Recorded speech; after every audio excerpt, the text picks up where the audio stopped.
Okay, excellent. Hi, everyone. Welcome. Thanks for joining us for our April Alumni Q&A webinar. The webinar series dives into the real stories, challenges, and wins from our classrooms, straight from those who have lived it. And we've got three wonderful panelists with us here tonight.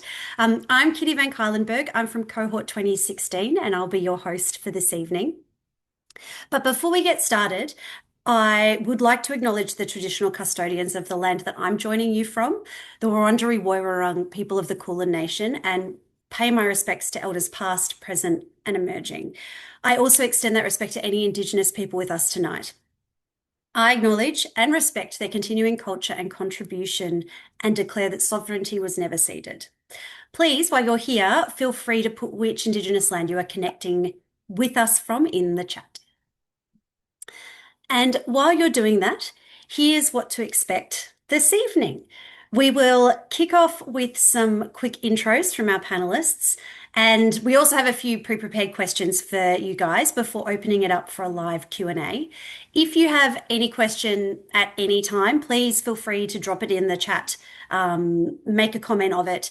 We've got people answering them as we go along if it's a little question, but if it's something bigger to talk about, we'll come back to it at our panel discussion at the end of the evening. Also, so you know, this session is being recorded. So if that is of concern to you, you can keep your video off. But yes, please know that in advance. If you are new to Teach for Australia, oh, I can see before we do that, I can see someone's on Wurundjeri country also, Yorta Yorta country. Minjin, wonderful. Um, if you are new to Teach for Australia, ooh, just a little bit of context for you guys. We're a not-for-profit working to close the education gap by placing talented people into schools which serve low socioeconomic communities, and we support them to be great teachers and great leaders. It kicked off in 2010, and since then, there's over 1,700 associates right around Australia that have taught in more than 300 schools. I am one of them. So I'll tell you a little bit about myself, and then I'll get our panelists to introduce themselves as well. Um, as I said, I'm part of cohort 2016, and I heard about Teach for Australia through my friend Anne Marie, who was a teacher in Mulgrave at the time in Melbourne. And I applied and was accepted, and then was thrilled to be placed as a drama and science teacher at Melton Secondary College. I was so grateful for the experience. The school showed me the community and learning excellence that was possible as a teacher, and I have been hooked on the classroom ever since. Until a month ago, I was working at Preston High School in Melbourne, but have popped into the new role of head of alumni and community for Teach for Australia to give back to the community that I so appreciate and care for. So, let's hear from our first panelist tonight. Our first speaker will introduce themselves and share a bit about who they are and where they've been since the LDP. Our first speaker is Eliza. Eliza, can you tell us a bit about your relationship with Teach for Australia, what cohort you're from, and your school history from where you are to where you are now? What's been happening? What's going on? Thanks, Kit. Yeah, so I was part of cohort 2021.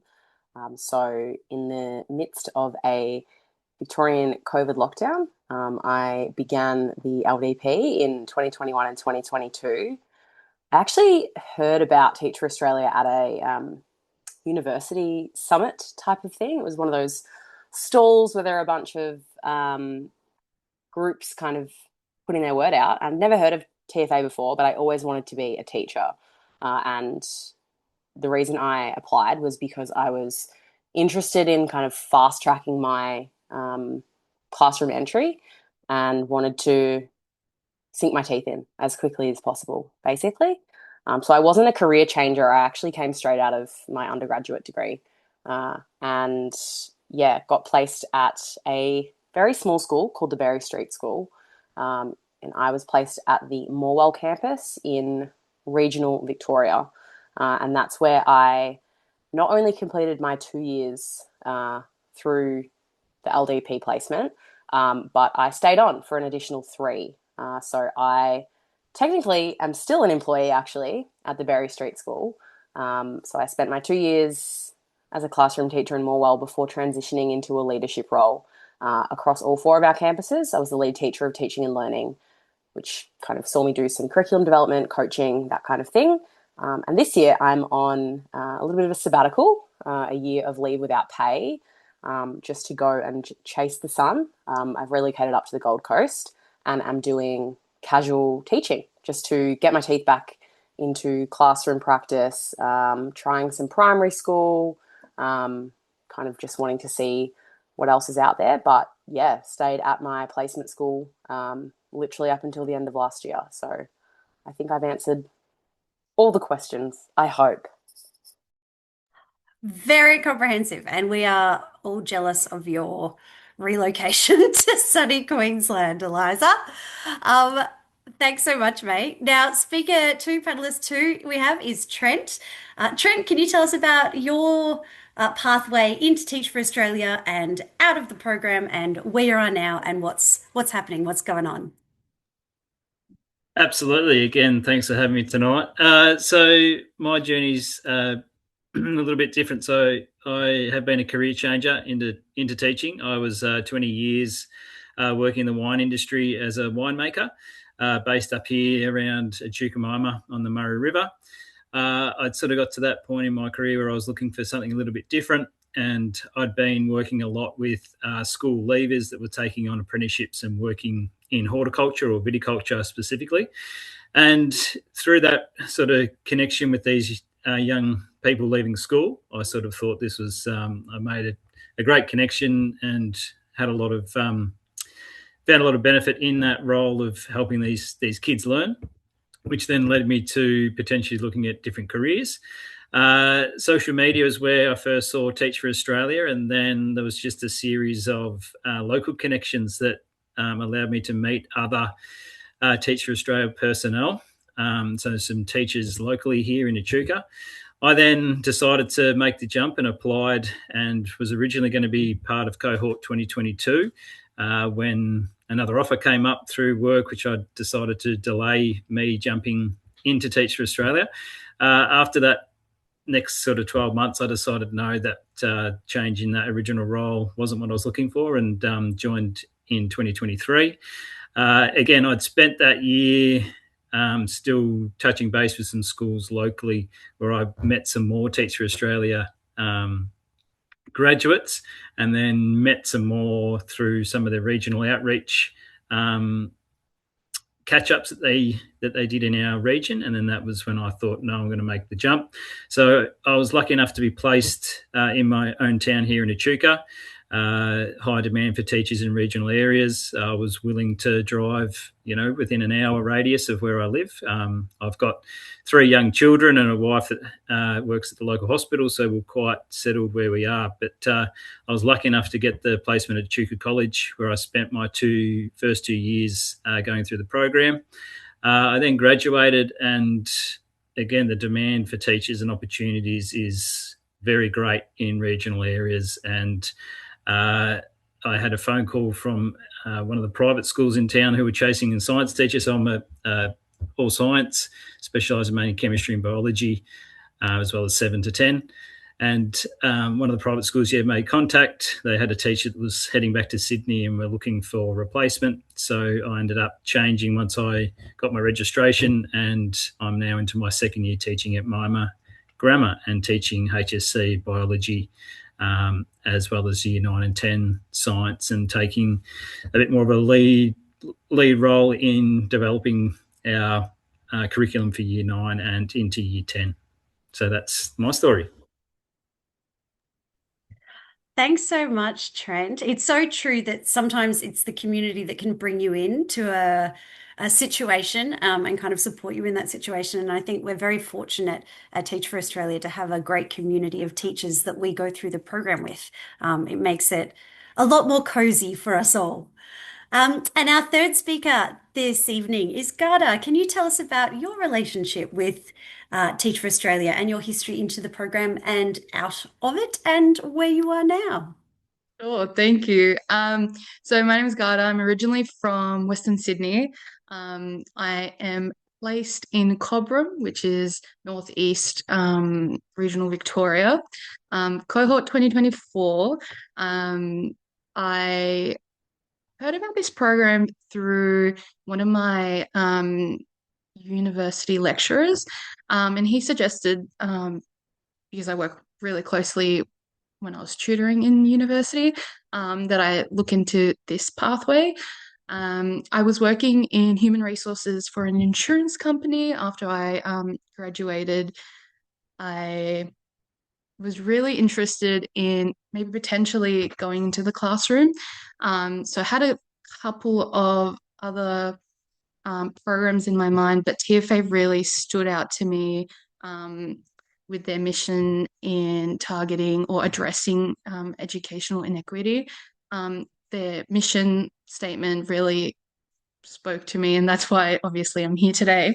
Um, while I was placed in Mansfield for my 2 weeks, and now I'm doing my third year at Cobham Secondary. Um, I just for a little bit of a background, I teach 7 to 11 science. My main methods is biology. I do have humanities under my belt. However, I'm needed in teaching science here. This is my third year at Cobram and my first year as a science learning area lead. So I think, yeah, the LDP really helped me prepare for that role that I have now. Thank you. Thank you so much, Garda. We are going to have a bit more of a connected discussion now around a few questions to do with the LDP. The Leadership Development Program is more fully documented for all of you guys on our website, the Teach for Australia website. So you can read about all the different intricacies of how that program all works there. But I'd love to dive more into the experiences of our panelists when they were in it, in the program, and doing the work. Again, if there are any questions that you have throughout this, please pop them in the chat. We will answer them as we go or hold them for later. And yes, I look forward to this conversation and hearing what all these guys have to say. I've got three questions, team. I'll ask them one at a time and we'll chat about them one at a time. I think I don't want to overload you with information. Our first question this evening is before you jumped into the classroom, before you jumped into the LDP, how did you prepare for it? And what was it like entering the classroom to teach for the first time? I can jump in first if you want.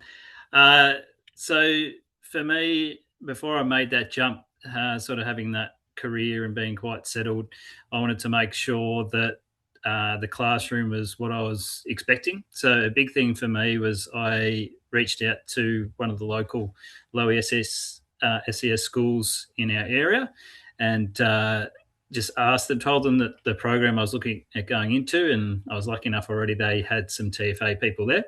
So they're more than welcoming for me to come in.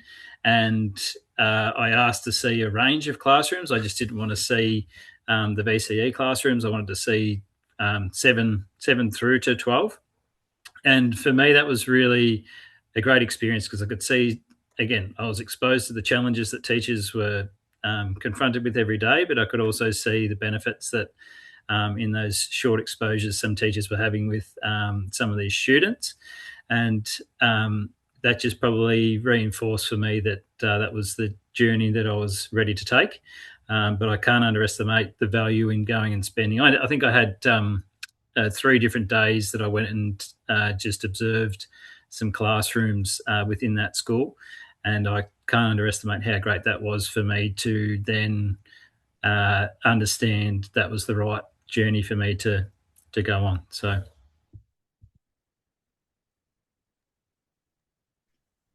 Yeah, I'll just follow up on that. I remember speaking to a couple of teachers that I knew.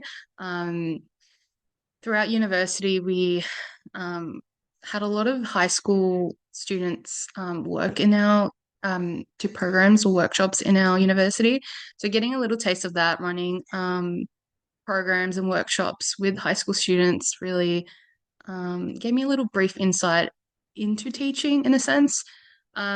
Obviously, I see a lot on social media about iPad kids and um, a lot of scary things, but I think it's a lot of it is sensationalized, depending on your school.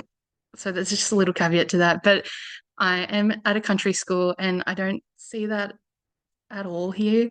I think I've lucked out in that environment. But yeah, speaking to any teachers that you know, there's a lot of forums online, Facebook groups, if you really want the truth of it. Um, yeah, even like Trent's idea, going to your local school, as long as you have a working with children's check, depending on your state, I think that's such a good idea. Um, yeah, that's my 2 cents. I love that. I think for me it was different because I always knew I wanted to be a teacher. So for it wasn't necessarily the like convincing part, and I had a background in uh, like tutoring and nannying, so I was like pretty comfortable with that side of things. But I have like a little bit of a random, I suppose, suggestion. There were two books I read and a podcast that I listened to religiously prior to kind of starting. I was obviously 2021 lockdown, so had a lot of time up my sleeve in terms of reading books, listening to podcasts, and similar to what Garda touched on, like lots of Instagram reels around like what it can look like to be a teacher. But those books the two main books that I kind of recommend to like anyone who's going into teaching is The Body Keeps the Score. I'll type these into the chat. The Body Keeps the Score by Bessel van der Kolk and The Boy Who Was Raised as a Dog by Bruce Perry. Um, just both like really important reads, not even just for teachers, but for humans to understand other humans and kids. And then the podcast I listen to and still listen to a lot is the Education Research Reading Room, or ERRR. They just do lots of conversational podcasts with people in the education industry, and you might just find like a topic that interests you. That might be like if you're looking at science, for example, science teaching, or for me, I was really fascinated in the well-being slash psychology side of things, hence my book suggestions. But there's long form interviews kind of for everyone. So I'll type those into the chat. But yeah, that's maybe like a slightly different suggestion. But if you're a reader or a podcaster, that would be my hot tip. There is also one thing that I would add is like I, as a human, love a good think about stuff. Like I'll just think about it a lot. But with teaching, what I realized is that it's such an embodied thing. It's such a doing thing that like I thought so much about what it was going to feel like or sound like or be like before I jumped into the LDP.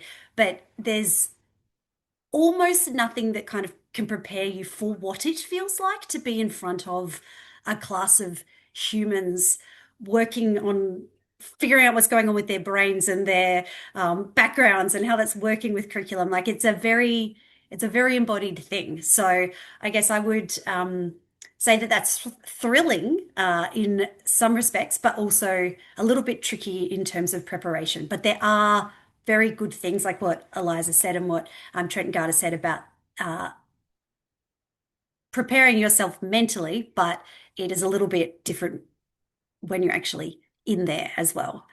It's an adventure. Thanks, team. Leading on from that, what were the first few months of the LDP program like for you guys? I want to jump. You just reminded me of something, Kitty, that I think is really important to state.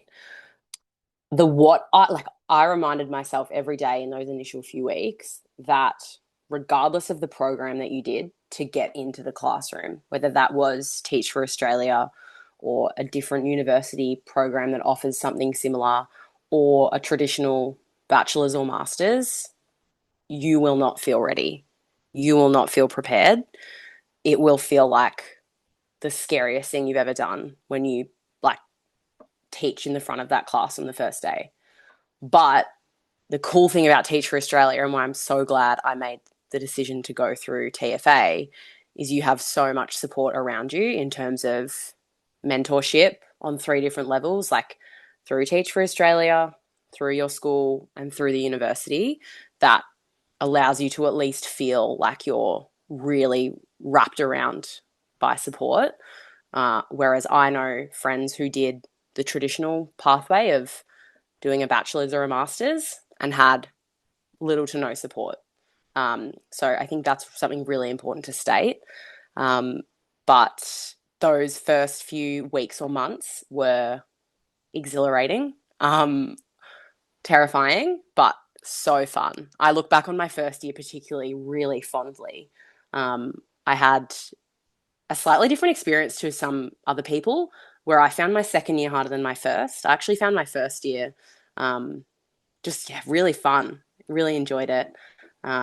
Just felt like diving headfirst into something new and challenging was exciting. But again, perhaps that is a sign of the times in 2021 in Victoria, where there was not much else to do. So why not learn how to be a teacher? But yeah, it was a wild ride, but one that, yeah, I couldn't have felt better supported by, thanks to those, like, yeah, kind of multi-tiers of support. And my school was just a really lovely small community of like-minded people. And I had another friend by my side who was doing the program where we lived together and got to experience kind of the highs and lows of that all together. So I think, yeah, it's the best piece of advice is strap in. Yeah, I Yeah. will say, oh, sorry, you can No, go. you go, Gala. I will say it is very challenging in like the first maybe couple of weeks. I mean, no one ever prepares you how to manage 25 kids lighting a Bunsen burner. I was lucky that my in-school mentor teacher was also a science teacher, so I could run up to his office and be like, "How do I behavior manage that? Or how do I control that? Or how do I like you can plan for all of the little worst case scenarios, but at the end of the day, you kind of have to give up control just a little bit. And I was so, so lucky with my school, being that we have a lot of TFAs there. They know that we haven't been in a classroom before. They know that we kind of have to have our hand held a little bit at the start. And they were really supportive in actually helping us through in terms of like curriculum and documentation and all that. A lot of schools now have a Google Drive, which they get to store all their resources, which is amazing.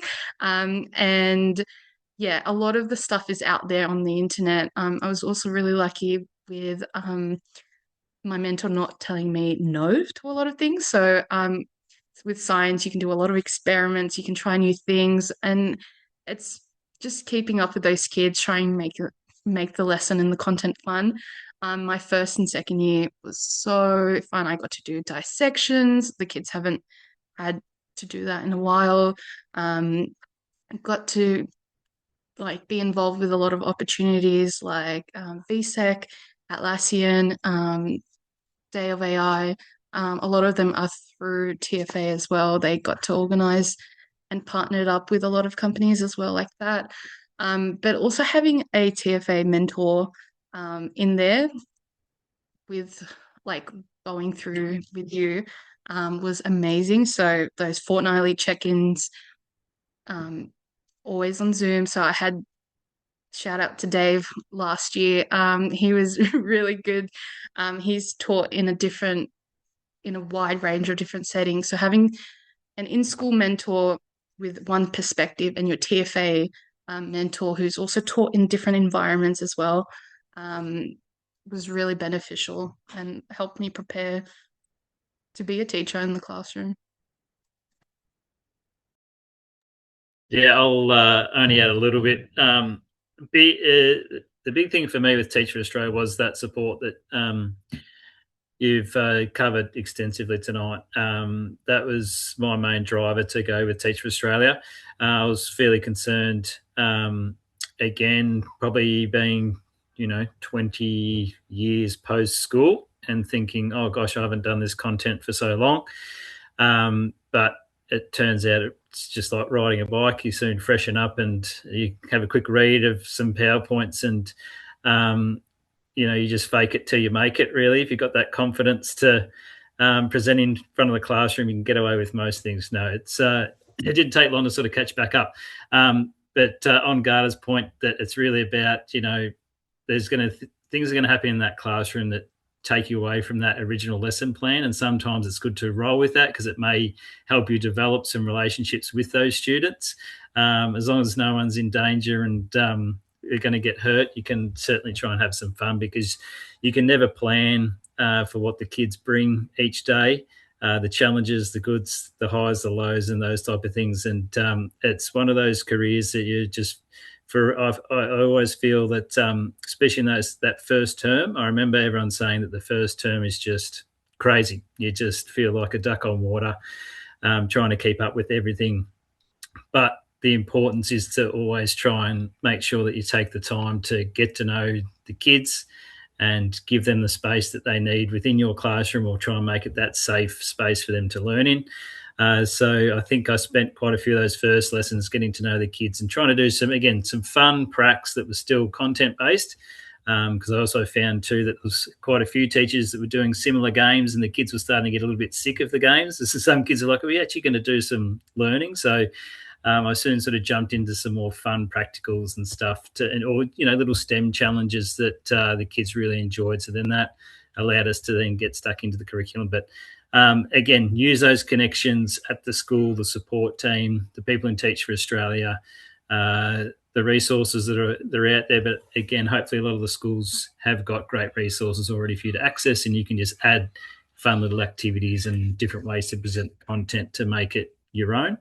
But no, it's certainly a crazy ride that first term. But again, you have your highs and lows, but I found each term it got a little bit better. You knew what was happening. You knew how the school operated, the teachers that were around to help you, and then you start to work the students out and how they operate, and that allows you to then plan a little bit more effectively with what activities the kids are going to get into. But certainly felt well prepared from all the support through TFA, as well as the university. For me, I definitely felt prepared and ready for that first term when we turned up. Although it is a little bit scary the first week when you start to meet those new faces and kids, but you soon get the hang of it and away you go. I learned very early on to close the windows of the classroom. Um, I did have a student jump out a window in my first week. Classic. So key tip from me is close the windows. But also we've heard some really good tips from our panelists on anyone entering the program. One, just go in there with a beginner's mindset. Like everyone is a beginner in this program, no matter where you've come from or what your background is. Two, ask for help. So people know that you haven't taught before, and that's okay. And being honest with where you need help is often a better course of action than pretending like you know everything, which, especially in science, can cause problems if you don't. So ask for help. And yeah, lean into those supports that are around you on all different fronts. That is what I've heard so far. But is there anything else that you guys would like to add to that? What are some extra tips that you would like to share to anyone entering the program? Yeah, sorry. I think the first couple of months are a bit challenging. So I just would suggest that you stay connected to your purpose and in remembering your why. You will be told so many times, whether through your mentor at school, through your degree, that it's important to remember your why. So, why did you join TFA? Why are you helping bridge the gap between inequity? Why are you becoming a teacher? Just remembering that and reminding yourself at the end of the day, especially if you've had a tough one, why are you doing this? Why are you a teacher? It's because of the students, the kids. You're helping them out. So I think it's really important to remember that. I wanted to kind of touch on something that I read as a question around like time spent. I think something that's really, really important is you can get sucked into feeling like teaching is all you have time for. And like on top of the teaching part, the like, sorry, that's really annoying me as well, if you can hear that, because, all right, sorry, let me start again. Um, Trying to balance the teaching and learning to be a teacher with the university can feel really overwhelming, but ensuring that you have time for other things is critical. I think for me, whether that was, an hour on the couch with my housemate watching like brain dead television, or that was for me joining a social netball team in the town that I moved to. It's really, really vital that you have balance. Otherwise, it's just not attainable to keep it all above like water, and you're just going to feel really overwhelmed really quickly. Um, I think as well, it's really important to set boundaries, whether that's a work boundary or a uni boundary or a social boundary. Um, I just set rules for myself, and that was leave your work at work, home is for uni, don't blend the two.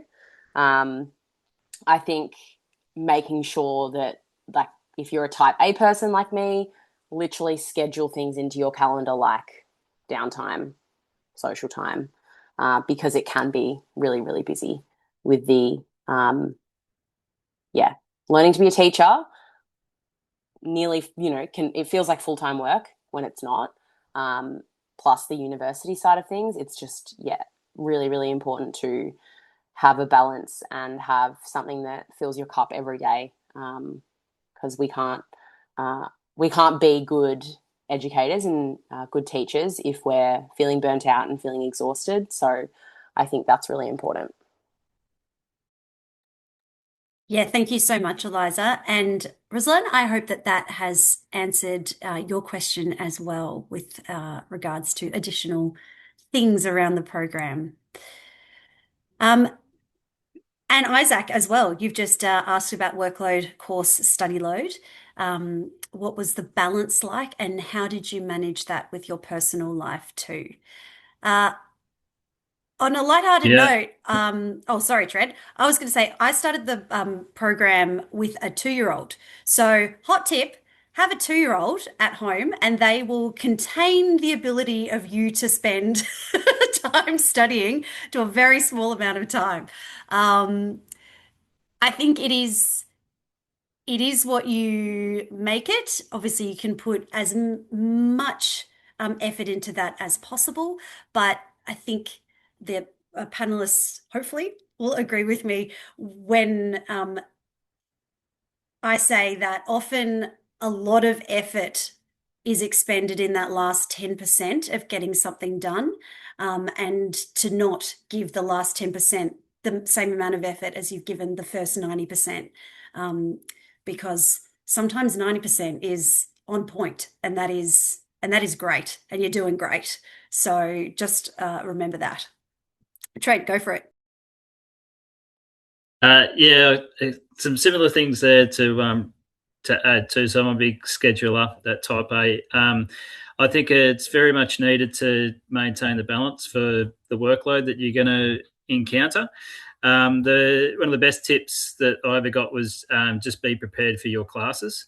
So don't get caught up make sure you get your university done, but don't ever walk into a classroom unprepared. At least have some things jotted down and notes about what you're going to do. That's something I've sort of lived by ever since that advice was given very early on.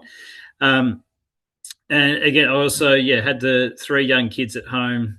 So I'm an early riser, so I used to have wonderful peace and quiet very early in the morning, and I'd try and do some study before the kids would get up, and then get them ready for school, and we'd all head off. Try and get as much done at school in planning time, but often that would extend a little bit after hours. And then for me, my night time is not very productive, so that was for me to relax and try and recover. But I did maintain that sort of structure through the weekends. Again, early mornings were great for me, so I found I could stay on top of a lot of the work by spending 2 to 3 hours Saturday, Sunday morning getting work done. It is a tricky juggle. We all have our different productive times. It's definitely a lot to get through, but it's certainly manageable. You've heard stories of people who've got young kids. Some may still be doing some other type of work on the side to pay the bills. So it's definitely manageable, but it is quite a shock if you haven't been studying for quite a few years to all of a sudden jump back in and get into it. But it's just like riding a bike. Essays, how to write them, come back to you, and you share the journey with many other great people along the way. And just to add on to that, for everyone who's chiming in tonight, the university work and your teaching work has a lot of overlap. So it's not like there's this whole university course that you're doing that is unrelated to the work you're doing in schools. They're supposed to work together. So often the work that you're doing for one is also fulfilling requirements for the other, and vice versa. So just in case you were visualizing 2 whole separate things, there's a lot of overlap. Jake, thanks for your question. Is the work similar to normal uni assignments, and do we have access to the ACU campus? I'll be quiet for a sec. Anyone want to have a go at that one? Well, I think depending on what your undergrad is, so if you're coming from like a science or something practical, there is that practical component where whatever you're applying or learning in the course, you apply it in class or vice versa. There are a couple subjects like the impact project, your GTPA, where you have to apply a certain strategy or intervention, and you collect artifacts that you taught in class and write about that experience. Some of them require a bit of research about some strategies or policies, and you will write like an extended response or an essay kind of thing. I don't know what the most recent course structure is. There might be a video presentation or two, but there are similarities and differences in a regular uni course and the LDP. I think as well, like something that's really important to think about is if you do feel a strong alignment to Teach For Australia's mission and vision and to teaching generally, I really enjoyed the university assignments because they were really talking to things like inequity in education or your specific subject areas. So for me, there was a lot of enjoyment, practicality, and in kind of the work. So I think that's really important to kind of reflect on before you apply, whether it's, something you're really passionate about, because that makes the uni side of things a lot easier. I came straight out of a bachelor's. So I think, Jake, to your question, it wasn't too dissimilar to a bachelor's degree in terms of the assignment writing. It's probably just the caliber of things like referencing and research that goes up a notch, like any bachelor to master's comparison. So it's probably just that expectation is increased, but things like, I was thinking that we'd be overwhelmed by like word count or length of assignments, but it wasn't too dissimilar to my bachelor's that I did through Deakin University. So not through ACU, but yeah, I didn't find it to be like this overwhelming increase in difficulty, but I did come straight out of my bachelor's. So just like not like what Trent alluded to, if you've been out of the uni or study, grind for a while, that might feel different, but I didn't think it was a huge jump from undergraduate.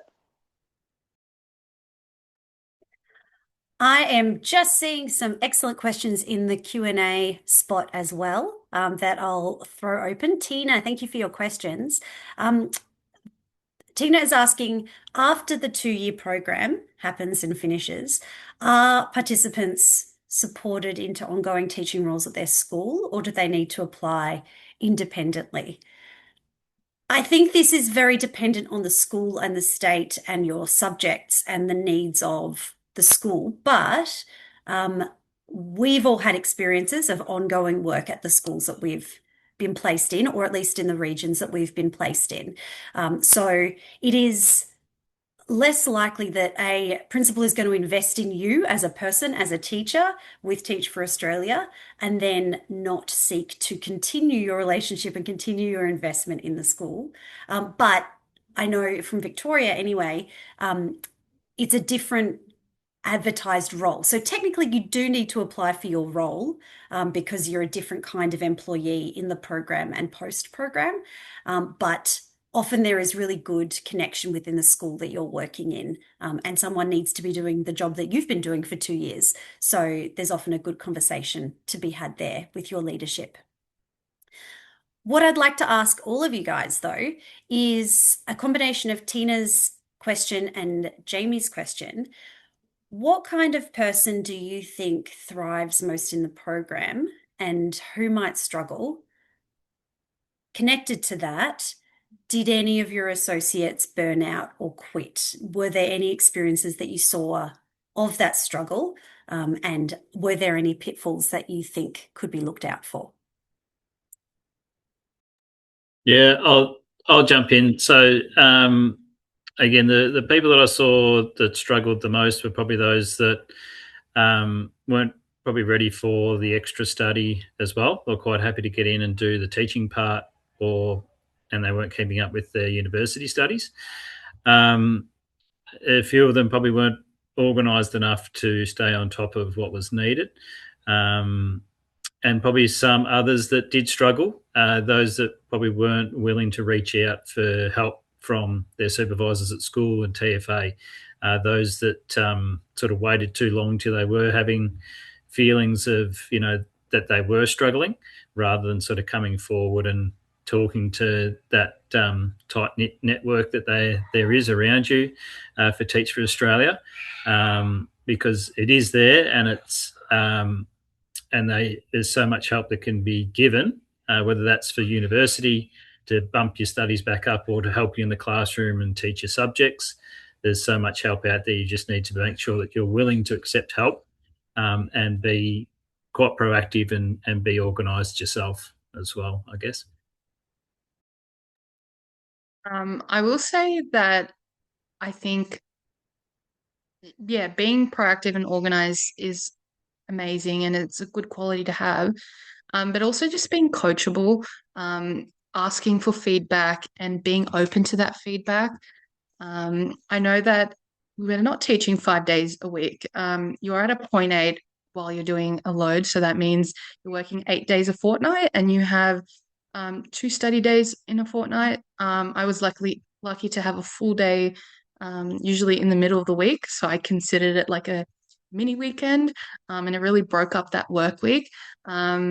So yeah, if you're using your study days, if you're just on top of all your workloads and you're reporting deadlines at school, it's definitely manageable. Yeah, just making sure that you stay on top of all those due dates is really important.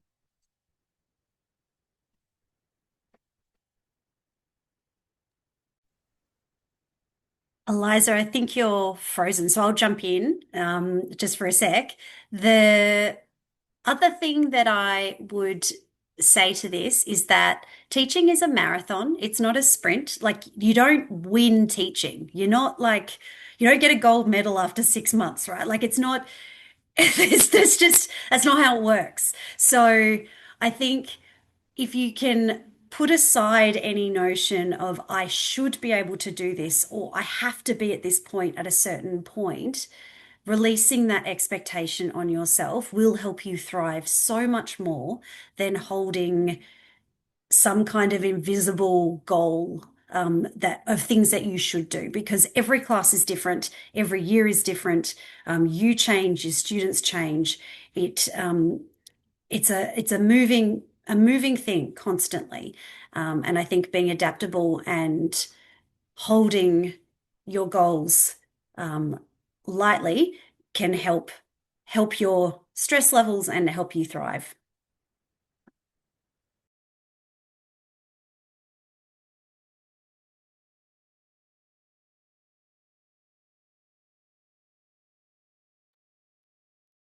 Just having a quick look at the chat with regards to schools and placement.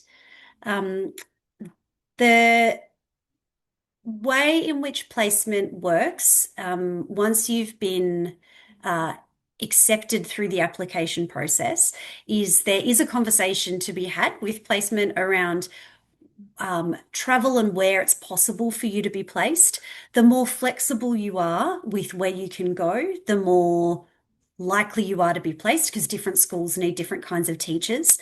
So being flexible, it maximizes your placement chance. Um, so in that sense, you can choose your zone-ish, but you can't really choose your school. There'll be an opportunity there that will be offered to you, and you can choose to accept that or not. But you can't say, I want to work at that school and make that happen. We don't have a magic wand. We're responding to real need from real schools who need teachers in specific roles to support their students to have great learning. It's not a pick and mix situation. Also, but following on from that, the comparison to a traditional uni teaching degree in terms of getting exposure to a range of schools, and placements and things, would any of you guys like to talk about um, your reflection on being in the one school for 2 years rather than having the opportunity to visit multiple schools? I think something as well that, I don't know, might appeal to that question, Isaac, is prior to stepping into the school that you are placed at, you do a practicum or a kind of mini placement prior to the beginning of the program. I can't remember. It's weird to think that my experience was several years ago now. I feel like I just finished, but it might have changed. That ours was, I think, 3 days, 2 days, and 5 days over a 3 week period. And we were placed at I was placed at a high school local to where I was living, and that was giving us exposure to a different type of school prior to where we were placed. And during that time, I got to teach a range, or observe and then teach a range of different subjects and year levels. And that was really, really eye-opening. Also, something that, you could be, it'll depend on the school, but I taught in my school in the 2 years a variety of different year levels and subjects, depending on your areas. So it might seem limiting to be at one school for 2 years, but I think there is so much flexibility and diversity within one school. And this is coming from someone who was placed at a school of 60 kids, with very minimal classes. And I felt like I learned something new every day in a different classroom setting, let alone some of the Teach for Australia placement schools are massive with thousands of kids and, a huge variety of classes you might teach in. I think something that someone alluded to earlier as well is that Teach for Australia has such a rich community of people and experience.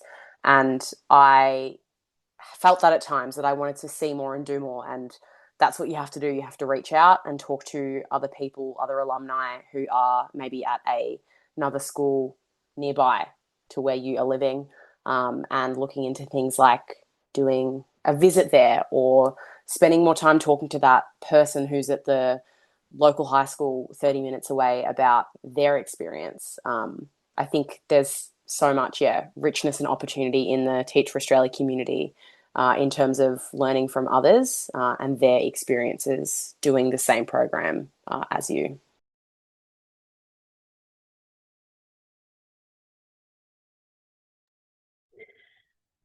Along those lines, just seeing a question in the chat with preparation before you go into teaching. The question is around, do you get the resources and the syllabus and everything that you need prior to stepping into the classroom on day one?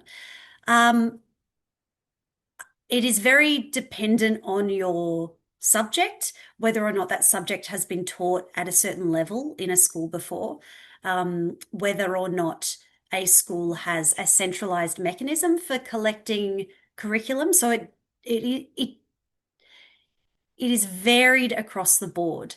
But that is something that a fellow teacher friend once told me is you need to get flexibility tattooed on your forehead because that's kind of an essential skill for being a teacher is you won't always have everything you need to step into the classroom, but you do have the skills of flexibility and adaptability, and belief in your capacity to be able to make whatever's happening in the classroom work. So in answer to Garisha's question, that is my best answer for that. In terms of seeing how teachers actually teach, what Eliza said, there is opportunity to do that prior to going into your school, and you can go and see other teachers prior to going into your school. But in terms of day one, there isn't like a lead-in couple of weeks where you're observing other teachers before teaching yourself. Like on day one of term one, you are in the classroom teaching, the thrilling, scary, wonderful day of your first day of teaching. Can I just add something to that too, Yeah, Kitty? go for it. Just to sort of help calm those nerves. So quite often you might not find out what subjects you're teaching till a couple of weeks before you turn up to that school. Some students, some teachers are lucky enough to find out when they get their placement, likely the subjects they're going to be teaching.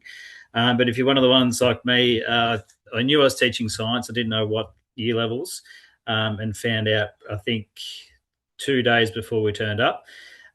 Once you get to the school, quite often you'll have at least a day, definitely 1 day, if not 2 days, before the students actually come and start at your school. And often there's a little bit of time just before you start through the program where you can start to plan out some just general ideas that you can sort of write down. But really those 2 days when you sort of get to the school, if you've only just found out, quite likely your lead teacher would help you develop those first few lessons to allow you to settle in, to get you kicked off. I was lucky enough, I think my lead science teacher, when I first came in for one of my subjects, had already planned my first 2 or 3 lessons for me so I could plan the other lessons. So again, there's a lot of support around, and you use that network because people have resources and things ready for you to go. Quite often you'll get access to, one of your schools will be signed up to an online type textbook. Ed Rollo's got a lot of great things on there, which is a basically online textbook that has PowerPoints, it has worksheets. And if you're under the pump, you access those portals and you just take what's there to start with and make it your own and just get started. So plenty of support. So, but quite often you might not find out till just before you start.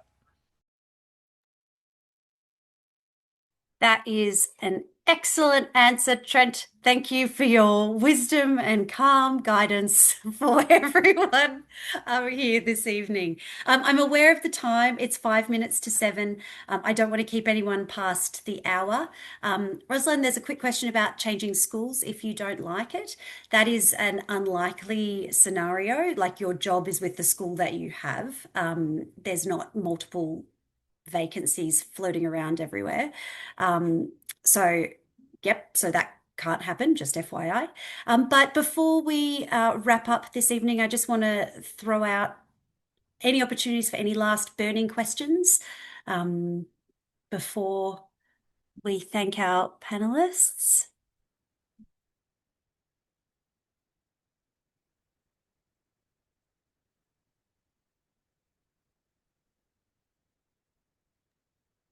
While you're reading, all I'll say is it's well worth the adventure.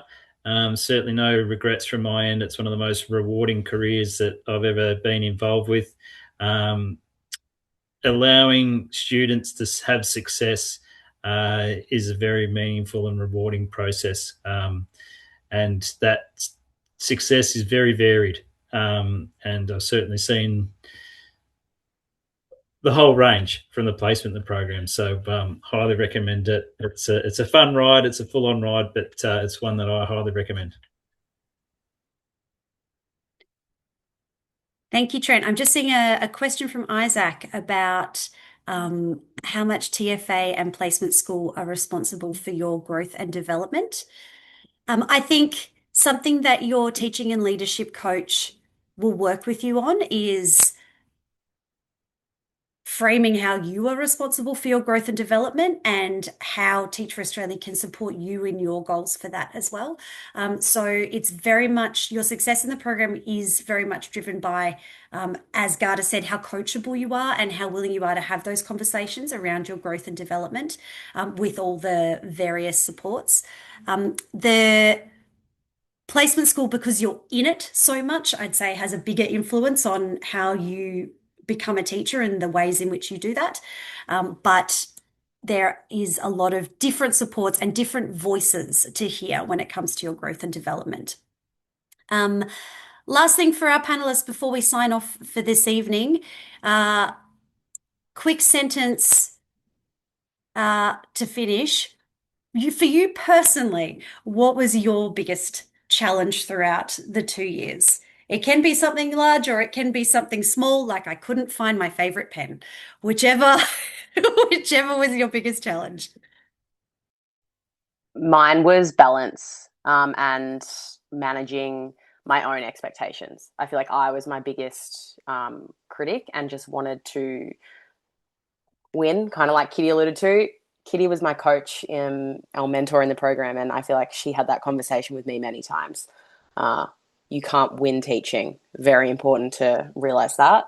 Most competitive person alive. So that was definitely it for me. The balance of the study and the work, but also the managing expectation around uni marks or, really winning. So definitely that.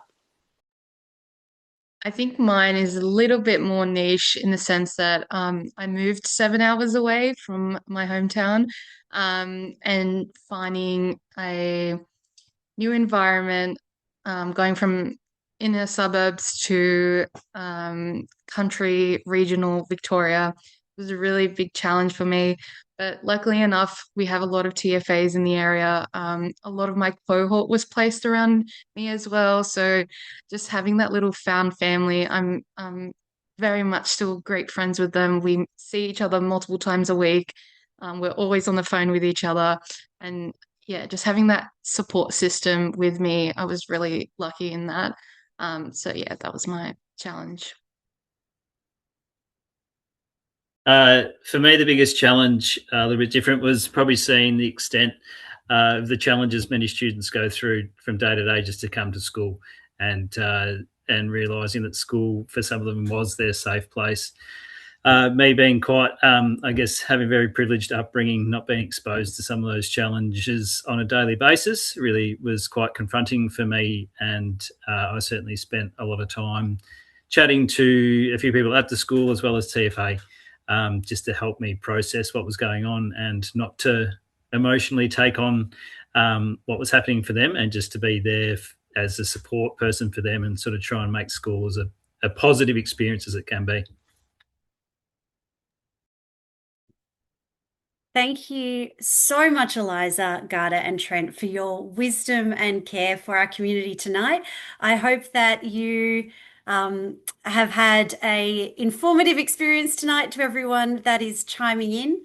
A couple of final notes is that our applications for our second round at Teach For Australia is now open, and they'll close June the 1st. And if you would like to chat further about anything that's been discussed tonight or the program, you are welcome to email the address that is being dropped into the chat, and someone will reach out to you. And if you ever want to go back and remember something that was said tonight, the recording of tonight's webinar will be available and will be sent out to you as well. Thanks so much, legends. It's been great to have everyone here tonight, and we will hopefully hear from you soon.